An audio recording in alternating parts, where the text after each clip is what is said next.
आदर, सम्मान, अभिनंदन, आभार। नमस्कार देवियों सज्जनों, स्वागत है आप सबका आपके अपने चैनल अभिवाणी में और मेरा नाम है अभिषेक शर्मा।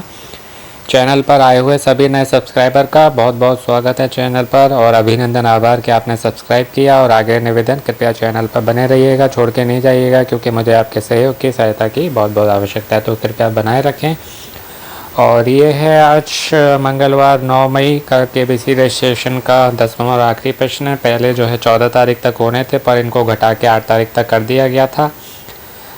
तो जिनके पास भी कॉल नहीं आई है वो परेशान ना हो, ये रजिस्ट्रेशन का आखिरी क्वेश्चन है, पर IVR कॉल अभी बंद नहीं हुई है, वो चलती रहेंगी, क्योंकि जो इनकी तरफ से तकनीकी समस्याएँ रही हैं उस कारण जो इनको 22,500 लोग चाहिए थे, जिसमें से 9,000 को चुन के ग्राउंड ऑडिशन तक पहुंचाएंगे, वो अभी सिलेक्ट नहीं हो पाए हैं। बहुत कम लोग सिलेक्ट हुए हैं, जहां तक 10 से 15,000 के बीच में आप मानिए।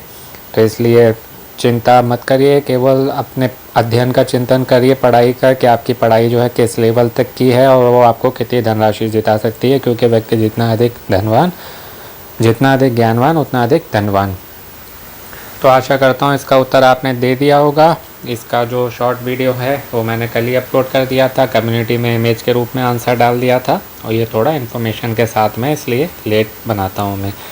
बाकी जो IVR कॉलिंग हुई है आज, उसके दोनों सेट आपको चैनल पर मिल जाएंगे, तो आपने नहीं देखे सुने तो विजिट कर लीजिए। और ये देखिए, your last chance to be on the hot seat. तो ये रजिस्ट्रेशन का लास्ट चांस है, पर आगे भी आपको बहुत अवसर मिलेंगे, जैसे गोल्डन वीक विद वी हुआ था, जिसमें वी नेटवर्क वाले हॉट सीट पर गए थे, फिर प्ले अलॉन्ग होता है, तो आगे बहुत चांसेस मिलेंगे। तो जिनका रजिस्ट्रेशन कॉल नहीं आई है तो वो निराश ना हो, चिंता ना करें, क्योंकि चिंता करने से कोई लाभ नहीं, केवल चिंतन करिए जैसे कि मैंने कहा। तो इस बैनर पर क्लिक करते हैं, और आंसर मैं पहले ही बता चुका हूँ, ऑप्शन डी है राजेंद्र प्रसाद। और बाकी कुछ और इसमें ऑप्शन देख लेते हैं, ऑप्शन के बारे में जानकारी। Which of these presidents of India did not previously serve as vice president? यानी कि इनमें से कौन से भारतीय राष्ट्रपति पहले उपराष्ट्रपति के रूप में सेवारत नहीं थे। तो बहुत सिंपल सा क्वेश्चन है, इसका जो करेक्ट आंसर है वो होगा option D, doctor Rajendra Prasad ji कभी भी वाइस प्रेसिडेंट नहीं रहे हैं, बाकी सब रहे हैं। एक एक करके थोड़ी सी डिटेल्स दे देता हूँ मैं आपको। सबसे पहले बात करेंगे option number A, doctor Shankar Dayal Sharma ji की। तो इनकी बात करें तो ये जो है हमारे 8वें वाइस प्रेसिडेंट थे भारत के। वाइस प्रेसिडेंट मतलब उपराष्ट्रपति और प्रेसिडेंट मतलब राष्ट्रपति। तो ये 8वें राष्ट्रपति रहे हैं, जो कि 87 से 92 तक रहे, यानी कि 1987 से 1992 तक। और ये हमारे भारत के 9वें राष्ट्रपति भी रहे हैं, और इनका कार्यकाल था 1992 से 1997, यानी कि 1992 से लेकर 1997। इसके साथ ही महाराष्ट्र के गवर्नर भी रह चुके हैं 1986 से 1987 तक, और पंजाब के भी एडमिनिस्ट्रेशन रहे हैं, गवर्नर और पंजाब एडमिनिस्ट्रेशन चंडीगढ़ के, जो कि थे 1985 से 1946 तक, 1985 से 1986। और ये आंध्र प्रदेश के 13वें गवर्नर भी रहे हैं 1984 से 1985। और ये पहले मुख्यमंत्री रहे हैं भोपाल के। इसके साथ ही कैबिनेट मिनिस्टर भी रहे हैं गवर्नमेंट में मध्य प्रदेश की, और राष्ट्रपति रहे हैं ये इंडियन नेशनल कांग्रेस के। प्रेसिडेंट जो होता है 1972 से 1974, और कैबिनेट मिनिस्टर जो रहे हैं गवर्नमेंट ऑफ मध्य प्रदेश के, वो 1956 से 1967, 1956 टू 1967। और CM जो भोपाल के मैंने आपको बताए थे वो थे 1952 टू 1956, 1952 से 1956। तो कई सारे पदों को इन्होंने संभाला है। और अब बात करेंगे सेकंड वाले ऑप्शन की, जो कि है डॉक्टर S राधाकृष्ण जी, यानी कि डॉक्टर सर्वपल्ली राधाकृष्ण जी। ये हमारे भारत के दूसरे राष्ट्रपति रहे हैं। जैसे डॉक्टर राजेंद्र प्रसाद जी जो हैं वो पहले राष्ट्रपति रहे हैं भारत के, और डॉक्टर सर्वपल्ली राधाकृष्ण जी दूसरे राष्ट्रपति रहे हैं भारत के, जो कि 1962 से 1967 तक, 1962 टू 1967।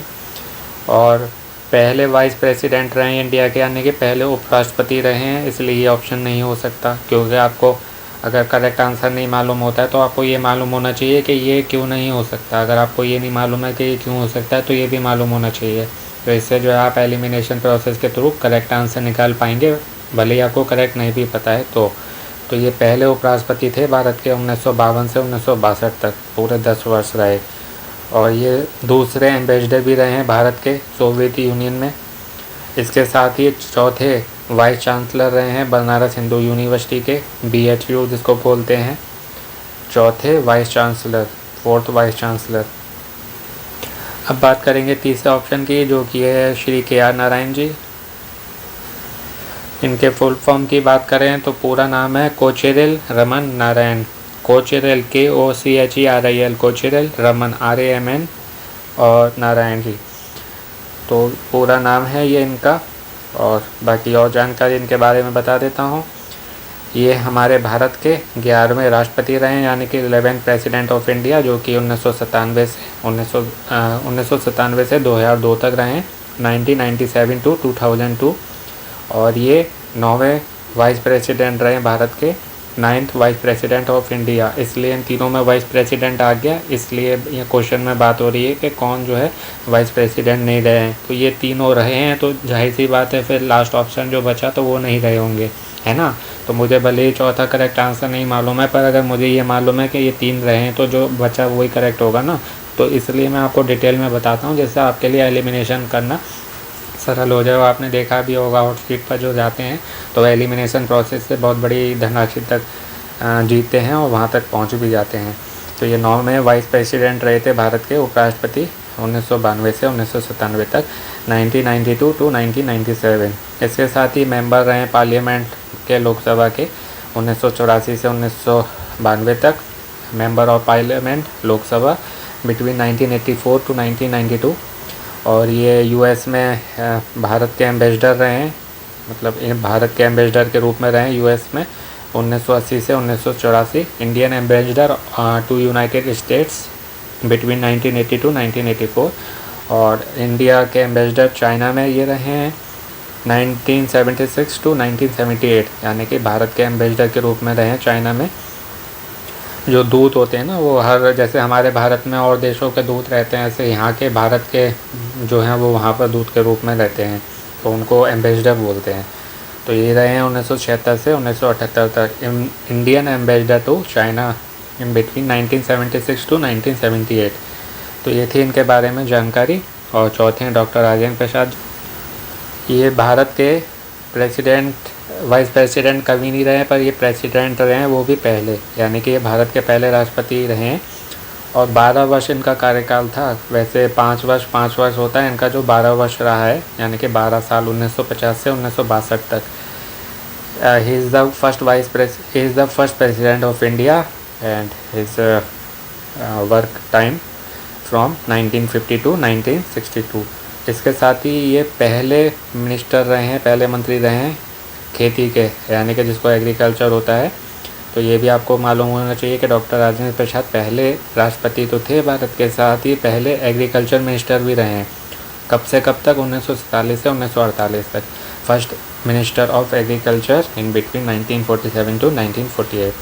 इसके साथ ही प्रेसिडेंट भी रहे हैं कॉन्स्टिट्यूंट असेंबली ऑफ इंडिया के 1946 से लेके 1950, president of constituent assembly of India in between 1946 to 1950। तो ये थी इनके बारे में जानकारी, क्योंकि हम सब मोस्टली यही जानते हैं कि ये पहले जो है राष्ट्रपति रहे हैं, पर ये पहले कृषि मंत्री भी रहे हैं, जो अभी नरेंद्र सिंह तोमर जी हैं ना, तो ऐसे ही ये थे। तो ये सारी इनसे जुड़ी हुई बातें थी। आशा करता हूँ इससे आपको हेल्प मिलेगी, आपके जीके इम्प्रूव हुई होगी। अब जो है आंसर को लॉक करेंगे। ऐसे ही मैं और भी जो क्विज़ खिलाता हूँ आपको, चाहे वो अमेज़ॉन का हो गया, चाहे भास्कर का लीक क्विज़ हो गया, सब में मैं आपको, या और भी क्विज़ हो गया, सब में मैं आपको डिटेल में इसलिए बताता हूँ क्योंकि जितना अधिक व्यक्ति ज्ञानवान उतना अधिक धनवान। आपके पास ज्ञान होना चाहिए, क्योंकि राजा केवल अपने राज्य में सम्मान पाता है और विद्वान जो होता है, ज्ञानी, वो जहाँ जाता है सम्मान पाता है। तो ये केवल एक गेम की बात नहीं है, आपके पास ज्ञान वैसे भी होना चाहिए। हर जगह, हर फील्ड में आपको इम्प्रेसिव बनाएगा और आप किसी को इम्प्रेस भी कर सकते हैं अपने ज्ञान से, यानी कि सोसाइटी में। तो जो है चौथे वाले ऑप्शन पे करके सबमिट कर देंगे, क्योंकि यही करेक्ट आंसर है। और इस तरीके से सबमिट हो गया। और आप देख सकते हैं कि 9 मई के रात में 8:59 तक कर सकते हैं। पहले यहाँ पर आता था 29 अप्रैल से 14 मई, जिसको घटा के 9 कर दिया। तो ये 9 इसलिए है, 8 को 9 बजे लास्ट क्वेश्चन पूछा गया था, जिसका आंसर आप 9 को 8:59 तक दे सकते हैं, 9 बजने से 1 मिनट पहले तक। तो आज केवल रजिस्ट्रेशन बंद हो रहे हैं, IVR कॉलिंग चलती रहेगी। और जिनके पास भी नहीं आई है उनके पास IVR कॉल भी आएगी। और जिनके पास ट्रिपल एफ की नहीं, ग्राउंड ऑडिशन की कॉल नहीं आई है, वो भी आएगी। धीरे धीरे सब चलता रहेगा। पब्लिकली नहीं चलेगा, ऑफिशियली नहीं चलेगा, पर्सनली चलता रहेगा। तो ये चीज़ है। तो आप वेट करिए, केवल अपना तैयारी पे फोकस करिए। जैसे अर्जुन जी ने मछली के आँख पर किया था, मेरे पास कॉल आएगी नहीं आएगी, आएगी कब तक आएगी, उसके पास आ गई, मेरे पास क्यों नहीं आई, इस सबसे कोई लाभ नहीं है। आपकी तैयारी पे असर पड़ेगा। तो तैयारी करिए, फ़ोन आने ना आने की चिंता नहीं, क्योंकि जो जिस चीज़ के पीछे जितना भागता है उसको उतनी देर से मिलती है, मिलती नहीं। और जो नहीं ध्यान देता उसके पास आ जाती है। तो wait and watch and prepare your GK। आशा करता हूँ आपको अच्छे से बता पाया हूँगा। All the very best and best of luck. अपनों का ध्यान रखिएगा। चैनल सब्सक्राइब नहीं किया, सब्सक्राइब करके घंटी को दबा के सबसे ऊपर वाले ऑल वाले ऑप्शन को चुनिएगा, जिससे आपको सभी वीडियो के इंपॉर्टेंट नोटिफिकेशन मिलते रहें और कोई भी वीडियो मिस ना हो। आप again all the very best and best of luck. जल्दी मिलते हैं एक नए वीडियो के साथ। नमस्ते मित्रों, आपका दिनों जीवन शुभ हो।